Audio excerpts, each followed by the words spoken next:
Assalamualaikum warahmatullahi wabarakatuh. Perkenalkan kami dari kelompok 8. Pada kelas Curriculum of Material Development kali ini, kami akan membahas tentang kurikulum berbasis kompetensi KPK, kurikulum tingkat satuan pendidikan KTSP, dan K13, serta implementasinya dalam sekolah atau madrasah. Sebelumnya, perkenalkan anggota kelompok kami. Yang pertama saya sendiri, Andriana, NIM 059, teman saya Maulidia Krisaning Tias, NIM 060, serta Nur Hafidatus Sifi, NIM 122. Materi yang pertama ada kurikulum berbasis kompetensi atau KBK, pengertian dan konsep KBK. Kurikulum berbasis kompetensi atau KBK dapat diartikan sebagai suatu konsep kurikulum yang menekankan pada pengembangan kemampuan melakukan tugas-tugas dengan standar performasi tertentu, sehingga hasilnya dapat dirasakan oleh peserta didik berupa penguasaan terhadap seperangkat kompetensi tertentu. Dengan demikian, penerapan kurikulum dapat menumbuhkan tanggung jawab dan partisipasi peserta didik untuk belajar menilai dan mempengaruhi kebijakan umum, serta memberanikan diri berperan dalam berbagai kegiatan di sekolah maupun masyarakat. Menurut Mulyasa 2002. Kurikulum berbasis kompetensi berorientasi pada kreativitas individu untuk melakukan suatu dalam bentuk kemahiran dan efek atau dampak yang diharapkan yang muncul dari peserta didik melalui serangkaian pengalaman belajar yang bermakna dan keberagaman yang dapat dimanifestasikan sesuai dengan kebutuhannya. Dari definisi-definisi di atas, kurikulum berbasis kompetensi menekankan pada mengeksplorasi kemampuan atau potensi peserta didik secara optimal, mengkonstruk apa yang dipelajari, dan mengupayakan penerapan dalam kehidupan sehari-hari. Dalam kurikulum berbasis kompetensi, berupaya mengkondisikan setiap peserta didik agar memiliki pengetahuan, keterampilan, sikap, dan nilai-nilai yang diwujudkan dalam kebiasaan berpikir dan bertindak, sehingga proses penyampaian harus bersifat kontekstual dengan mempertimbangkan faktor kemampuan, lingkungan, sumber daya, norma, integrasi, dan aplikasi berbagai kecakapan kinerja. Dengan kata lain, KBK berorientasi pada pendekatan konstruktivisme. Selanjutnya ada landasan KBK. Landasan KBK ada 5. Yang pertama, Pancasila sebagai landasan filosofi pengembangan kurikulum nasional. Yang kedua, TAP MPR nomor 4, MPR 1999, bab 4E. Yang ketiga, GBHN tahun 1999 sampai 2004, bab 5 tentang arah kebijakan pendidikan. Yang keempat ada Undang-Undang RI nomor 22 tahun 1999 dan Peraturan Pemerintah nomor 25 tahun 2000. Yang terakhir ada UU nomor 20 tahun 2003 tentang Sisdiknas. Selanjutnya ada ciri-ciri KBK. Yang pertama, menekankan pada ketercapaian kompetensi siswa, baik secara individual maupun klasikal. Yang kedua, penilaian menekankan pada proses dan hasil dalam upaya penguasaan atau pencapaian suatu kompetensi. Yang ketiga ada penyampaian dalam pembelajaran menggunakan pendekatan dan metode yang bervariasi. Yang keempat, sumber belajar bukan dari guru saja, tetapi sumber belajar yang lain memenuhi unsur edukasi. Yang kelima atau yang terakhir ada berorientasi pada hasil belajar dan keragaman. Implementasi KBK. Yang pertama, penilaian berbasis kelas. Penilaian berbasis kelas merupakan suatu kegiatan pengumpulan informasi tentang proses dan hasil belajar siswa yang dilakukan oleh guru yang bersangkutan, sehingga penelitian tersebut akan mengukur apa yang hendak diukur dari siswa. Yang kedua, kegiatan belajar mengajar atau KBM merupakan proses aktif bagi siswa dan guru untuk mengembangkan potensi siswa sehingga mereka akan tahu terhadap pengetahuan dan pada akhirnya mampu untuk melakukan suatu. Yang ketiga, pengelolaan kurikulum berbasis sekolah Prinsip ini perlu diimplementasi untuk memberdayakan daerah dan sekolah dalam merencanakan, melaksanakan, dan mengelola serta menilai pembelajaran sesuai dengan kondisi dan aspirasi mereka. Untuk penjelasan selanjutnya tentang kurikulum tingkat satuan pendidikan atau KTSP akan dijelaskan oleh Nur Hafidatus Sifi. Waktu dan tempat dipersilahkan. Nama saya Nur Hafidatus Sifi dengan NIM 0122. Materi selanjutnya adalah kurikulum tingkat satuan pendidikan atau KTSP. Yang pertama adalah pengertian dan karakteristik KTSP. Kurikulum tingkat satuan pendidikan atau KTSP adalah kurikulum yang dikembangkan oleh dan dilaksanakan pada tiap-tiap satuan pendidikan. Dalam hal ini, sekolah diberi keleluasaan untuk mengembangkan kurikulumnya. Namun, pelaksanaannya tetap berpegang atau merujuk pada prinsip-prinsip dan rambu-rambu operasional standar yang dikembangkan oleh pemerintah, serta merujuk pada standar kompetensi lulusan atau SKL dan standar ISI atau SI yang telah ditetapkan melalui Peraturan Menteri Pendidikan Nasional Nomor 23 Tahun 2006 untuk standar kompetensi lulusan atau SKL dan Peraturan Menteri Pendidikan Nasional Nomor 22 Tahun 2006 untuk standar ISI. Otonomi diberikan agar setiap satuan pendidikan memiliki keleluasaan dalam mengelola sumber daya, sumber dana, sumber belajar, dan mengalokasikannya sesuai dengan prioritas kebutuhan, serta lebih tanggap terhadap kebutuhan setempat. KTSP dikembangkan sesuai dengan relevansinya oleh setiap kelompok atau satuan pendidikan di bawah koordinasi dan supervise Dinas Pendidikan, Departemen Agama Kabupaten,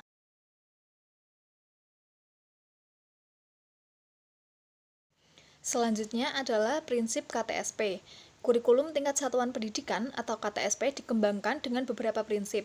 Adapun prinsip yang dimaksud menurut Mansur Mukhlis tahun 2007 adalah sebagai berikut. Yang pertama, berpusat pada potensi, perkembangan, kebutuhan, dan kepentingan peserta didik dan lingkungannya. Kurikulum dikembangkan berdasarkan prinsip bahwa peserta didik memiliki posisi sentral untuk mengembangkan kompetensinya agar menjadi manusia yang beriman, bertakwa kepada Tuhan Yang Maha Esa, berakhlak mulia, sehat, berilmu, cakap, kreatif, mandiri, dan menjadi warga negara yang demokratis serta bertanggung jawab. Nah, untuk keempat, relevan dengan kebutuhan kehidupan. Pengembangan kurikulum dilakukan dengan melibatkan pemangku kepentingan atau stakeholders untuk menjamin relevansi pendidikan dengan kebutuhan kehidupan, termasuk di dalamnya kehidupan kemasyarakatan, dunia usaha, dan dunia kerja. Oleh karena itu, pengembangan keterampilan pribadi, keterampilan berpikir, keterampilan sosial, keterampilan akademik, dan keterampilan vokasional merupakan kewajiban. Yang kelima adalah menyeluruh dan berkesinambungan. Substansi kurikulum mencakup keseluruhan dimensi kompetensi, bidang kajian keilmuan, dan mata pelajaran yang direncanakan dan disajikan secara berkesinambungan antar semua jenjang pendidikan. Yang keenam, belajar sepanjang hayat. Kurikulum diarahkan kepada proses pengembangan, pembudayaan, dan pemberdayaan peserta didik yang berlangsung sepanjang hayat. Kurikulum mencerminkan keterkaitan antara unsur-unsur pendidikan formal, non-formal, dan informal dengan memperhatikan kondisi dan tuntutan lingkungan yang selalu berkembang serta arah pengembangan manusia seutuhnya. Yang ketujuh, seimbang antar kepentingan nasional dan kepentingan daerah. Kurikulum dikembangkan dengan memperhatikan kepentingan nasional dan kepentingan daerah untuk membangun kehidupan bermasyarakat, berbangsa, dan bernegara. Kepentingan nasional dan kepentingan daerah harus saling mengisi dan memperdayakan.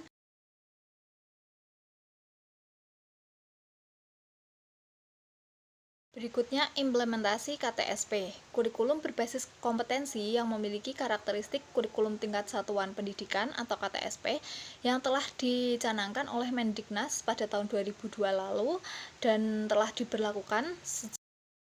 Saya Maulidia, NIM saya 230301900060. Di sini saya akan melanjutkan penjelasan dari pada pengertian kurikulum, yaitu Kurikulum 2013. Jadi, definisinya kurikulum 2013 ini atau K13 adalah kurikulum berbasis kompetensi yang dirancang untuk mengantisipasi kebutuhan kompetensi pada abad ke-21. Kurikulum 2013 ini mempunyai tujuan untuk mendorong peserta didik atau siswa agar mampu lebih baik melakukan observasi, bertanya, bernalar, dan mengomunikasikan atau mempresentasikan apa yang mereka peroleh atau apa yang mereka ketahui setelah menerima materi pelajaran. Kemudian pelaksanaan penyusunan kurikulum 2013 ini adalah bagian dari melanjutkan pengembangan kurikulum berbasis kompetensi atau KBK dan sebelumnya juga melanjutkan dari kurikulum KTSP 2006. Kurikulum 2013 merupakan perangkat mata pelajaran dan program pendidikan yang berbasis sains yang diberikan oleh suatu lembaga penyelenggara pendidikan dengan tujuan untuk mempersiapkan lahirnya generasi emas bangsa Indonesia. Dengan sistem di mana siswa lebih aktif dalam kegiatan belajar mengajar. Titik beratnya, kurikulum ini bertujuan untuk mendorong peserta didik atau siswa agar lebih baik dalam melakukan kelima aspek yang sudah saya sebutkan tadi. Adapun objek yang menjadi pembelajaran dalam penataan dan penyempurnaan kurikulum 2013 ini menekankan pada fenomena alam, fenomena sosial, seni, dan budaya. Berbeda dengan kurikulum sebelumnya, yaitu KTSP, kurikulum 2013 lebih menekankan pada 3 aspek, yaitu menghasilkan peserta didik yang berakhlak mulia, itu aspek afektifnya, kemudian berketerampilan, itu psikomotoriknya, dan berpengetahuan dalam kognitifnya, yang berkesinambungan sehingga diharapkan agar siswa lebih kreatif, inovatif, dan lebih produktif. Kemudian yang selanjutnya adalah karakteristik kurikulum 2013. Pembelajaran pada kurikulum 2013 menggunakan 3 pendekatan, yaitu tematik integratif, pendekatan saintifik, dan juga penilaian autentik. Tematik integratif merupakan penggabungan dari berbagai atau beberapa mata pelajaran ke dalam satu tema. Sedangkan pendekatan saintifik atau scientific approach merupakan pendekatan melalui menanya, mencoba, menalar. Sedangkan pendekatan autentik merupakan penilaian yang mengukur semua kompetensi sikap, keterampilan, dan pengetahuan berdasarkan proses dan hasil. Kemudian pembelajaran ini, kurikulum 2013 menuntut penilaian berbasis kompetensi dan bergeser dari penilaian tes menjadi penilaian autentik yang meliputi pengetahuan, sikap, dan keterampilan. Beragam teknik dapat dilakukan untuk mengumpulkan informasi tentang kemajuan belajar peserta didik, baik yang berhubungan dengan komposisi belajar maupun hasil belajar. Teknik pengumpulan informasi tersebut pada prinsipnya adalah cara penilaian kemajuan belajar peserta didik berdasarkan standar kompetensi inti pada kurikulum 2013 dan kompetensi dasar yang harus dicapai. Penilaian kompetensi dasar dilakukan berdasarkan indikator-indikator pencapaian kompetensi yang memuat satu ranah atau lebih. Berdasarkan indikator ini dapat ditentukan cara penilaian yang sesuai apakah dengan tes tertulis, observasi, tes praktek, dan penugasan perseorangan atau kelompok. Selanjutnya adalah ciri-ciri dari kurikulum 2013. Yang pertama, mewujudkan pendidikan berkarakter. Kemudian menciptakan pendidikan berwawasan lokal. Yang ketiga, menciptakan pendidikan yang ceria dan bersahabat. Dan yang terakhir, pendidikan tidak hanya sebagai media pembelajaran. Kemudian implementasi kurikulum 2013 pada pembelajaran. Proses pembelajaran kurikulum 2013 menggunakan scientific learning approach dengan sintaks pelaksanaan 5M, yaitu mengamati, 4M, mengamati, menanya, mengumpulkan informasi, mengasosiasi, dan mengkomunikasikan. Di dalam kegiatan pembelajaran yang disusun di dalam RPP dibagi menjadi 3 bagian, yaitu yang pertama adalah kegiatan awal atau pembukaan, yang kedua adalah kegiatan inti pembelajaran, dan yang terakhir adalah kegiatan penutup.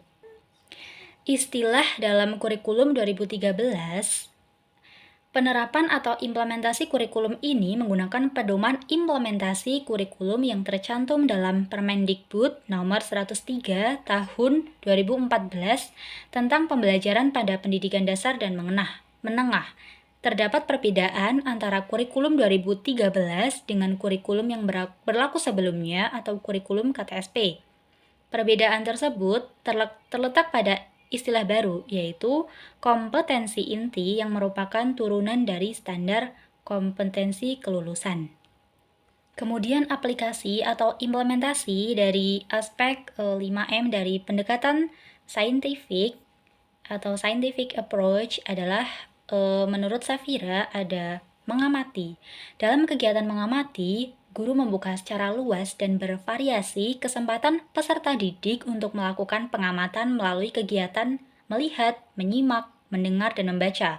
Guru memfasilitasi peserta didik untuk melakukan pengamatan, melatih mereka untuk memperhatikan hal yang penting dari suatu benda atau objek. Yang kedua yaitu menanya. Dalam kegiatan menanya, guru membimbing peserta didik untuk dapat mengajukan pertanyaan tentang hasil pengamatan objek yang dilakukan pada sesi mengamati. Kemudian selanjutnya adalah tahap mengumpulkan dan mengasosiasikan. Tindak lanjut dari bertanya adalah menggali dan mengumpulkan informasi dari berbagai sumber melalui berbagai cara. Untuk itu, peserta didik dapat membaca buku yang lebih banyak, memperhatikan fenomena alam dan sekitar, atau meneliti objek dengan lebih teliti, bahkan bisa dengan melakukan eksperimen. Dari kegiatan itulah kemudian akan terkumpul sejumlah informasi. Kemudian yang terakhir adalah mengkomunikasikan hasil. Kegiatan berikutnya menuliskan atau menceritakan apa yang ditemukan atau apa yang diamati dalam kegiatan mencari informasi, mengasosiasikan, dan menemukan pola. Hasil akan disampaikan di kelas dan dinilai oleh guru sebagai hasil belajar peserta didik atau hasil belajar kelompok. Sekian, terima kasih. Maaf, jadi kesimpulannya adalah kurikulum berbasis kompetensi atau KBK merupakan perangkat rencana dan pengaturan tentang kompetensi dan hasil belajar yang harus dicapai siswa, penilaian, kegiatan belajar mengajar, dan pemberdayaan sumber daya pendidikan dalam pengembangan kurikulum sekolah. Sedangkan KTSP adalah kurikulum operasional yang disusun dan dilaksanakan oleh masing-masing satuan pendidikan. Prinsip KTSP ini adalah yang pertama berpusat pada potensi, perkembangan, kebutuhan, dan kepentingan peserta didik dan lingkungannya. Yang kedua adalah beragam dan terpadu. Yang ketiga adalah tanggap terhadap perkembangan iptek dan seni. Yang keempat adalah relevan dengan kebutuhan kehidupan. Yang kelima adalah menyeluruh dan berkesinambungan. Yang keenam adalah belajar sepanjang hayat. Yang ketujuh adalah seimbang antara kepentingan nasional dan kepentingan daerah. Sedangkan kurikulum 2013 menekankan pada dimensi pedagogik modern dalam pembelajaran, yaitu menggunakan pendekatan ilmiah. Kurikulum didasarkan pada prinsip bahwa setiap sikap, keterampilan, dan pengetahuan yang dirumuskan dalam kurikulum berbentuk kemampuan dasar dapat dipelajari dan dikuasai oleh setiap peserta didik atau mastery learning, sesuai dengan kaidah kurikulum berbasis kompetensi.